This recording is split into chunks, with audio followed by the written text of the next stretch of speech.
What's up, guys? Today I wanted to do a quick video just discussing some differences in long hood trucks and curb sniffers, and my perspective on both, since I've driven both now. And for those of you who don't know, I have a 2002 Kenworth W900L. Got that big hood, and so I can talk a little bit about having both, and pros and cons, and some things to look out for. Now, I have very highly considered trading this truck in towards getting another curb sniffer truck, plastic throwaway truck like a Freightliner, or I really like the Western Stars.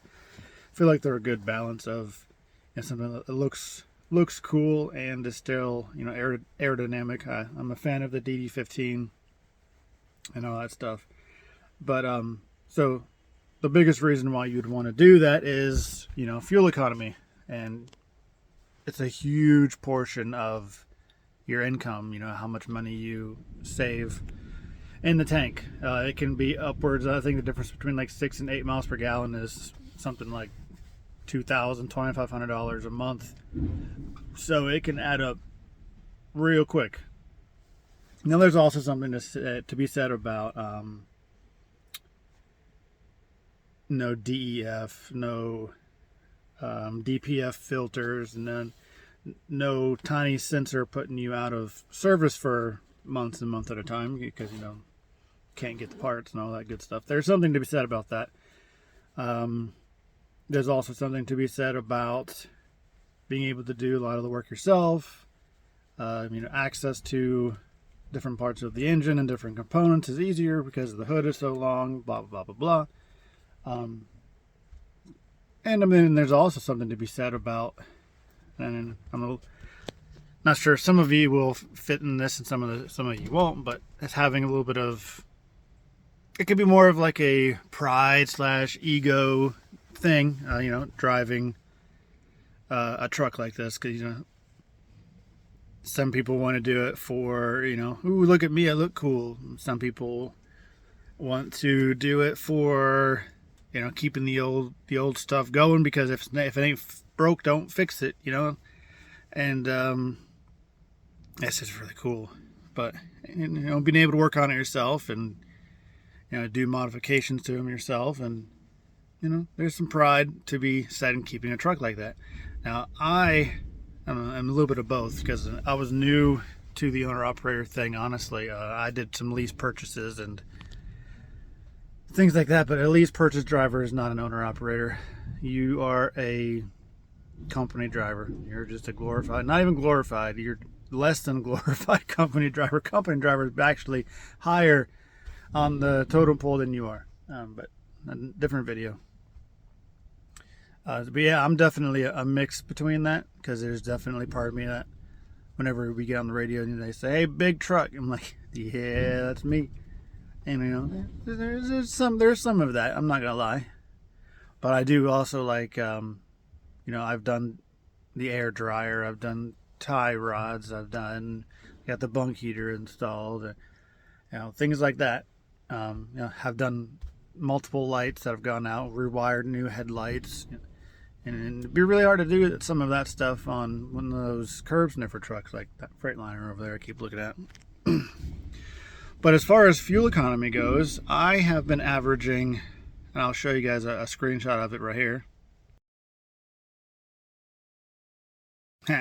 Nice. Yeah, 6.69. Now that has come down, and a lot of that has to do with what route you're taking, what states you're driving in. Now that is mostly back roads, and there's a couple big hills on the route that I take, but I do pull pretty lightweight stuff, which is really nice. But it's like 111.52, like some back road stuff between Springfield, Kentucky and Ackworth, Georgia, that I've been doing for several weeks now in a row.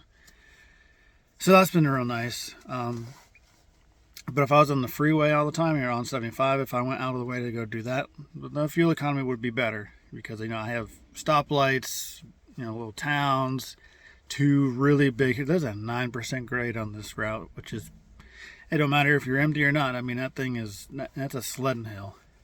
But so as far as fuel economy, for the truck that I have, that's pretty good. I can't complain too much. I mean, I don't think that someone out here with a curb sniffer truck is going to do too much better. I would expect you to do better, but I don't know that it would be enough to justify me selling this truck for a more fuel efficient truck. But I have considered it. I'd be lying if I said I hadn't considered it. I like I said before this, I had a Freightliner. I was getting 7.5 pulling tanker. Would it be doing better than this truck is now? I mean, I'd like to think so, but would it have had issues with DPF or DEF systems? I mean, I don't know. But one more big thing to consider. The next big thing to consider there would be, your truck payment. And is that going to offset your fuel savings? Is it going? Because if you're going from a truck that gets 5 to 8, yes, it's gonna. You can afford a $3,000 truck payment and offset the fuel difference by itself, no question. But if it's that small of a gap, if I'm getting almost 7, and you're going from 7 to 7.5 or 7 to maybe 8, I don't think it would make sense to do.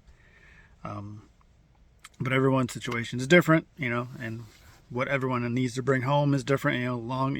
Are you going to keep that truck for 5 years, 6 years, whatever the loans are on these things these days, the $200,000 price tags? And then after that, is it going to be worth anything? Or is it going to then become problems and sensor problems and electric issues that you can't fix yourself? I mean, long-term reliability, those trucks are not meant to... You won't see, like what I have. I have a 2002 Kenworth, and now we're at 2023. I don't think you're going to see a 2023 Kenworth or any of the new trucks, to be honest. I don't think you're going to see a 2023 truck driving in 2045. And especially if California has its way, that communist state over there, we won't have any trucks. But yeah, you see my point, or hopefully you understand my point there. But the last point I'll say that really matters into what truck you buy, besides it being efficient, making as much money as you can. Reliability is a huge one. You don't want a truck that's going to be in the shop all the time. You don't want an international at all. But is enjoying the truck that you have, that you drive, because we're in these things for days, weeks, some of y'all crazy ones months at a time, and it can do a lot for you if you don't like a Freightliner and that's what you have, and you're just stuck driving a freight shaker for years at a time or months at a time. It wears on you. So one thing, you need to take pride in your truck. You need to enjoy your truck. You need to, look forward to getting out and spending time in the truck, working on it yourself, getting it washed.